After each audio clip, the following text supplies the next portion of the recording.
সম্প্রতি ভূমিকম্প অনুভূত হয়েছে বাংলায়। কিছুদিন আগে ভোরের দিকে কলকাতা সহ দক্ষিণবঙ্গে কম্পন অনুভূত হয়েছিল, আর তার কয়েকদিনের মধ্যেই গভীর রাতে ভূমিকম্প অনুভূত হয় শিলিগুড়ি সহ উত্তরবঙ্গের বিস্তীর্ণ এলাকায়। একই সঙ্গে কেঁপে ওঠে পার্শ্ববর্তী রাজ্য বিহার। জানা যায় ভূমিকম্পের উৎসস্থল ছিল প্রতিবেশী দেশ নেপাল। এছাড়াও সাম্প্রতিক অতীতে একাধিকবার কম্পন অনুভূত হয়েছে দিল্লিতে। সেক্ষেত্রে প্রশ্ন হচ্ছে, দিল্লি, বিহার বা বাংলায় বিভিন্ন সময় কম্পন অনুভূত হলেও দক্ষিণে তুলনামূলকভাবে কম অনুভূত হয় ভূমিকম্প। কিন্তু কেন? এই বিষয়ে বিস্তারিত জানাচ্ছেন ভূবিজ্ঞানী ডক্টর সুজীব কর। তার বক্তব্যে উঠে এসেছে একাধিক গুরুত্বপূর্ণ তথ্য। শোনাবো তার বক্তব্য। ভূমিকম্পের কথা দেখি, দিল্লিকে অনেকবার কাঁপতে দেখেছি আমরা, বিহার কাঁপতে দেখেছি, কিন্তু সেই জায়গায় তুলনামূলকভাবে আমরা যদি সাউথের দিকে নজর রাখি সেই ছবিটা কিন্তু আমরা দেখি না। হ্যাঁ, বিষয়টা ঠিকই বলেছেন। তার কারণ হচ্ছে ভারতের গাঠনিক প্রকৃতিটাই ঠিক সেরকম। তার কারণ হচ্ছে ভারতবর্ষ বেসিক্যালি হচ্ছে এমন একটা ভূখণ্ড, যে ভূখণ্ডটা সবচেয়ে বেশি স্থানান্তরিত হয়েছে তার জীবদ্দশায়। ৭,৭৭৭ কিলোমিটার সরে এসেছে ভূখণ্ডটা। যেটা ছিল দক্ষিণ গোলার্ধে সেটা এসে গেছে উত্তর গোলার্ধে। একটা সময় ছিল আফ্রিকা এবং অস্ট্রেলিয়া মহাদেশের সঙ্গে, এখন সম্পূর্ণভাবে বিচ্ছিন্ন হয়ে এসে দাঁড়িয়েছে এশিয়া মহাদেশের সঙ্গে। সুতরাং এই রকম একটা বিপুল স্থানান্তরিত হওয়া ভূমিভাগ, তার তো একটা বৈচিত্র্য থাকবেই। কিন্তু আমাদের সমস্যা হলো এই বৈচিত্র্যটার উপরে লক্ষ্য করে, তাকে স্টাডি করে সেই মতো পরিকল্পনা আমাদের পুরোটা নেওয়া উচিত ছিল। অর্থাৎ আজকে বলতে হবে ভারতের ক্ষেত্রে শুধুমাত্র ভুল পরিকল্পনা, ভ্রান্ত ধারণা, ভ্রান্ত পদক্ষেপ একটা রাষ্ট্রের ধ্বংসের পেছনে একটা বড় কারণ। এই যে ধরুন জলবায়ু পরিবর্তন নিয়ে তো আজকে আমরা কথা বলছি, সারা পৃথিবীতে জলবায়ু পরিবর্তিত হয়ে যাচ্ছে, কিন্তু তার সবচেয়ে বড় ইম্প্যাক্ট আসছে ভারতবর্ষের ওপরে। কেন আসছে? তার কারণটা হচ্ছে সেখানেও আমাদের অজ্ঞতা, আমাদের পরিকল্পনার অভাব, এবং আমরা ভুল পরিকল্পনার দ্বারা আমাদের জলবায়ুকে অ্যাকচুয়ালি বিঘ্নিত করেছি, যে কারণের জন্য আজকে মৌসুমি বায়ু আসে না। আমাদের এখানে কোনো মৌসুমি বৃষ্টি হয় না। নিম্নচাপ তৈরি হলে তখন মৌসুমি বৃষ্টিপাত হয়। আমরা ৬টা ঋতুকেই পাই না। আমরা এখন দুটো ঋতু মূলত দেখি, গ্রীষ্ম আর শীত, মাঝখানে সারা বছর বর্ষা। ফলে তাও নিম্নচাপের, কোনোটাই নর্মাল বর্ষা হয় না। ফলে বেসিক্যালি আমরা টোটালটাই নষ্ট করতে করতে গিয়েছি। আমাদের ঘুম অনেক আগে ভাঙা উচিত ছিল, সেই ঘুম আমাদের ভাঙেনি। আজকে যখন দেখছি যে আমরা আক্রান্ত হচ্ছি, আমরা ধ্বংসের পথে এগোচ্ছি, তখন এবারে মানুষের আলটিমেটলি টনক নড়েছে বলা যেতে পারে। এবারে গেল গেল গেল গেল একটা ব্যাপার। ফলে এই জায়গা থেকে, কিন্তু আমি তাও বলবো এই জায়গা থেকে এখনও যা সম্ভাবনা আছে, যদি সরকারি সেই ধরনের গুরুত্বপূর্ণ পদক্ষেপ নেওয়া হয়, তাহলে কিন্তু এই কলকাতা শহরকেই আবার দীর্ঘায়িত করে দেওয়া যাবে। এই কলকাতা শহরকে আরও সুদীর্ঘকাল বাঁচিয়ে রাখা সম্ভব। তার কারণ হচ্ছে এই ধরনের মৃত্তিকার ক্ষেত্রে উল্লেখযোগ্য বেশ কিছু পরিকল্পনা নেওয়া দরকার, এবং সেই ধরনের পরিকল্পনা নেওয়ার মতো পদ্ধতিও আছে। কিন্তু সেখানে ইন্ডিভিজুয়াল মানুষ কিছু করতে পারবে না। সরকারকেই কঠিনভাবে এই পদক্ষেপ নিতে হবে এবং কাজ করতে হবে। এই ভূমিকম্পের প্রবণতা আমরা ক্রমশ বাড়তে দেখছি। সেই জায়গায় দাঁড়িয়ে যদি আপনাকে একদম সহজ ভাষায় জানতে চাই যে আমরা যদি গোটা ভারতটা দেখি, তাহলে যদি একটা বড়সড় ভূমিকম্প হয়, কোন জায়গাটা বেঁচে যেতে পারে?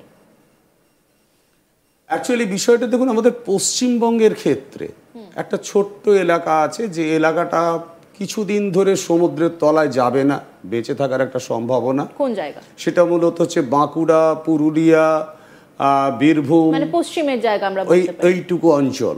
বাকি পুরোটাই কিন্তু আস্তে আস্তে সমুদ্রের তলায় চলে যাবে। আর এছাড়া দক্ষিণ ভারতের সামান্য কিছু অঞ্চল আছে, মূলত তামিলনাড়ু, কর্ণাটক, এই সমস্ত অঞ্চলগুলোর কিছু জায়গা আছে যেগুলো হয়তো কিছুদিন বেশি বেঁচে থাকতে পারবে। কিন্তু বেসিক্যালি এই যে ওয়ার্মিং, এই যে উষ্ণায়ন, এই উষ্ণায়ন বেসিক্যালি আমাদেরকে নিয়ে যায় হিমায়নের দিকে। অর্থাৎ আমরা ধীরে ধীরে কিন্তু চিরশীতল একটা পরিবেশের মধ্যে প্রবেশ করে যাব। সারা পৃথিবী বরফে আচ্ছাদিত হয়ে যাবে, টোটাল ডিভাস্টেশন আসবে, টোটাল ক্রিয়েশন পুরোটা ধ্বংসপ্রাপ্ত হবে, এবং এই ইকোসিস্টেমও নষ্ট হয়ে যাবে।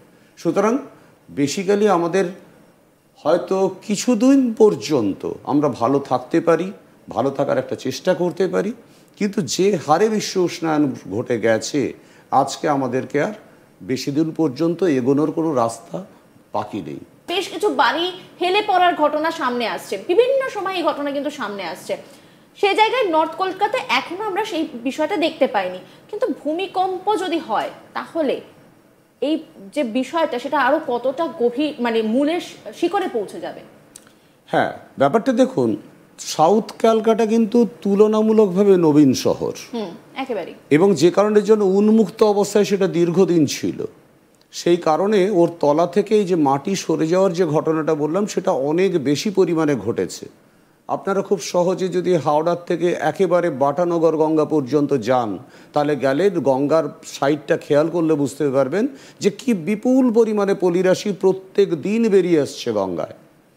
দ্বিতীয় যে গুরুত্বপূর্ণ বিষয়, সেটা হচ্ছে কলকাতার নর্দার্ন পার্টটা কিন্তু তুলনামূলকভাবে অনেক পুরনো শহর, এবং এটাই অতীতে কলকাতার মূল জায়গাটা ছিল। সেই কারণের জন্য আগে থেকেই যেহেতু তার উপরে লোডটা চাপা ছিল, সেই কারণের জন্য তারা এখনও খানিকটা স্টেবিলিটিতে আছে। কিন্তু গঙ্গার বোথ সাইডে এই স্টেবিলিটি কিন্তু আস্তে আস্তে হারিয়ে যাচ্ছে। আপনারা দেখবেন রিসেন্টলি যে গঙ্গার সৌন্দর্যায়নের জন্যে গঙ্গার বোথ সাইডকে ঢালাই করে সুন্দর স্ল্যাব নামিয়ে ব্যবস্থা করা হয়েছে, কিন্তু যখন ভাটা হয় তখন খেয়াল করলে বুঝতে পারবেন ওই স্ল্যাবগুলোর তলা দিয়ে বহু দূর পর্যন্ত নদীর জল প্রবেশ করে গেছে। ফলে বেসিক্যালি নর্থ কলকাতার উপরে ইম্প্যাক্টটা আসছে একটু দেরিতে, কিন্তু যখন ইম্প্যাক্ট পড়তে শুরু করবে নর্থ কলকাতার ওপরে, তার কারণ এটা হচ্ছে মিয়েন্ডারের ইনার পার্টে, অর্থাৎ একটা নদী বাঁক আছে, সেই বাঁকটার ইনার পার্টের মধ্যে এটা আছে। সেই কারণের জন্য তার উপরে ইম্প্যাক্টটা আসবে দেরিতে, কিন্তু যখন আসবে তখন কিন্তু পুরো শহরটাই হুড়মুড়িয়ে মুখ থুবড়ে পড়বে। আর সাউথ ক্যালকাটাতে যেটা হচ্ছে সেটা হচ্ছে এখনও পর্যন্ত সারফেসটা ওই যেটা বলছিলাম সরার মতো, সরার প্রান্তভাগে সাউথ ক্যালকাটা, এবং যে কারণের জন্য ওখান থেকে কিন্তু অত্যন্ত দ্রুত গতিতে সেডিমেন্ট ধুয়ে বেরিয়ে যাচ্ছে, এবং তার ফলে আলটিমেটলি এই প্রবণতাটা সাউথ ক্যালকাটায় বেশি, বা যেখানে নতুনভাবে গ্রো করছে কলকাতা সেই অঞ্চলটাতে কম্পারেটিভলি বেশি। আর যেগুলো পুরনো শহর ছিল সেটা কম্পারেটিভলি কিন্তু ওই তুলনায় একটু বেশি স্টেবল। কিন্তু ভালো করে খেয়াল করুন, যেটা বলছিলাম যে সমুদ্র জলের উচ্চতা যদি আরও 1 থেকে 1.5 মিটার বেড়ে যায়, তাহলে কিন্তু কলকাতা শহরে প্রত্যেক জোয়ারের সময় গঙ্গার জল প্রবেশ করবে।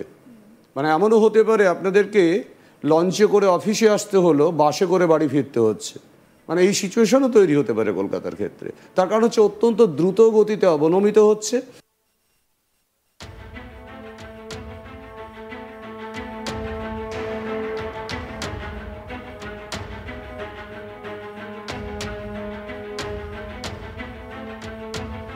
এ বিষয়ে আপনাদের মতামত জানাতে থাকুন, দেখতে থাকুন আজ তাক বাংলা, সাবস্ক্রাইব করুন আমাদের ইউটিউব চ্যানেলটি।